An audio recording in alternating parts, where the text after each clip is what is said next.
gonna go to Milwaukee and possibly get to the second round. So I think we are Hollywood right now. Everybody wants to be here. All eyes on both teams. You know that feeling when someone spreads rumors about your squad? That's what Erica Wheeler's dealing with right now. She's stepping up to defend Caitlin Clark and the Fever's unity. Let's dive into this WNBA drama. Before we move on, I'd like to ask you a small favor.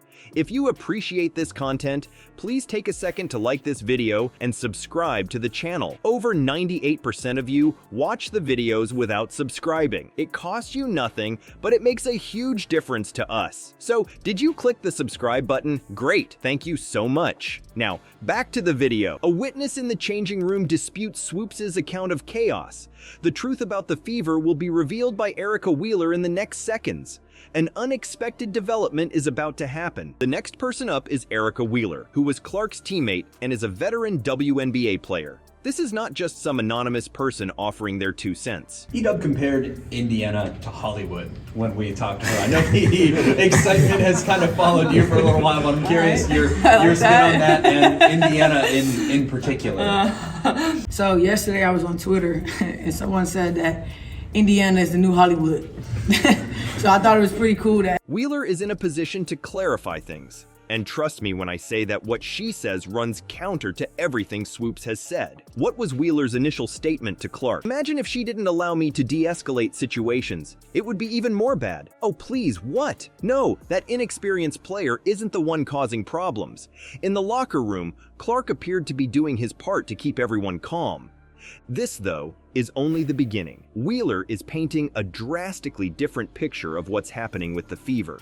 She stresses the importance of maintaining a lighthearted and joyful attitude, particularly in the face of external pressures. The outside world was really trying to get inside this building. We just didn't let it, Wheeler said. Think about that for a bit. While the rest of the team is fixated on the drama and worry, people feel like Indiana, because when you think about Indiana, you think it's boring, it's nothing to do, but now everybody wants to be in Indiana. You got the Pacers who just won the game. I'll agree with you, Dub, there, I guess. I don't know. I mean, I think, more than anything, the excitement part of it, Wheeler depicts a team that is able to overcome obstacles. That is admirable, in contrast to comrades who want out and compete for spotlight. What on earth is going on in the locker room of the Fever then? Is Wheeler telling us the truth?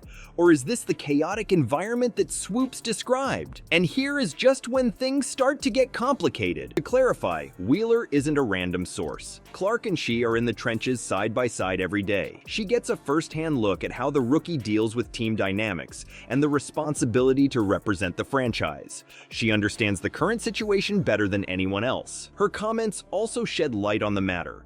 Instead of depicting a divided locker room, Wheeler portrays a cohesive team.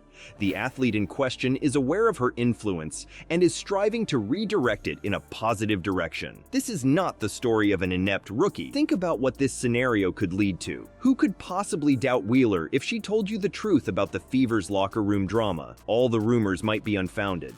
Since Clark has been a part of the squad, has it been feasible for them to perform better? However, this is where things start to get interesting.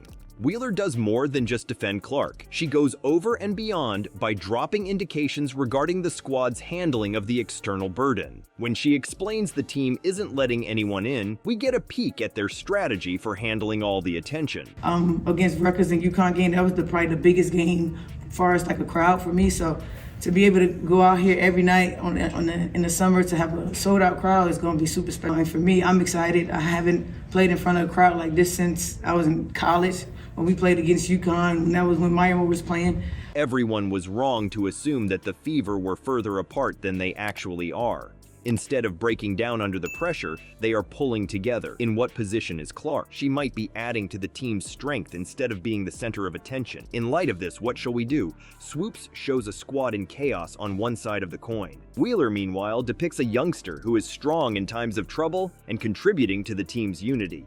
We have two separate squads staring back at us. Following Swoopes' painting of one picture, Wheeler now holds the brush. And after hearing her out, you might never think of Caitlin Clark the same way again. The Fever's locker room, a battlefield, or a haven of camaraderie, Erica Wheeler will not hold back when she drops a bombshell.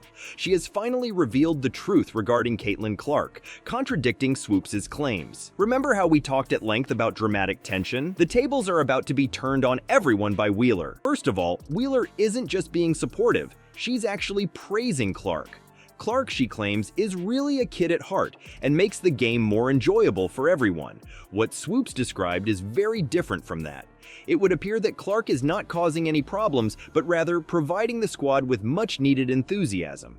However, this is where things start to get interesting. Wheeler continues by saying other things outside how great Clark is as a character. She goes on to talk about the team's excellent vibes and friendships. "Looks like everyone is having a great time," Wheeler says. This is obviously not a casual comment because it contradicts everything Swoopes has said about the tension in the locker room. Think about it. Firstly, there's Swoopes, who is raising the issue of teammates competing for attention and wanting out. Everyone is having a good time playing together, according to Wheeler, who is in the locker room every day. What a contrast to the daytime. Does it end with this? Why is Swoopes' statement so drastically contradicted by Wheeler's experience? Swoopes might be overlooking some important aspects because he is on the outside looking in. Perhaps something else is occurring at the same time but has passed our notice. Let us listen to Wheeler, since what he says is quite enlightening. She is expressing the overall sense of camaraderie in the locker room when she says Clark is a great teammate. Her assertion that everyone is having a good time suggests a solid team dynamic. Plus, it's quite significant. There is a lot of strain on the Fever. Everyone is keeping an eye on them as they try to save the franchise with this rookie star who is becoming famous. In that kind of situation, a team might disintegrate in an instant. Wheeler, however, claims that this is completely false. They seem to be growing closer as a result of all the outside strain. Further, she mentions that they are insulating their building from the outside world outside. That collaboration is absolutely remarkable. Given this, how is the Fever doing?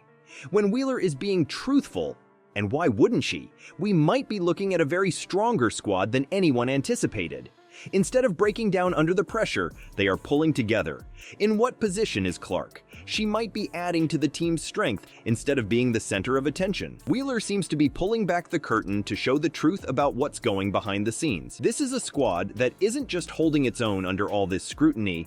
They're thriving, indulging in their fun. They're not paying attention to anything outside of themselves. I take it you think this drama solely involves Caitlin Clark? Beyond what is immediately apparent, there is more to this tale. All throughout the WNBA, the Fever are making waves, and not just in Indiana. We're drawing parallels between him and Patrick Mahomes and LeBron James.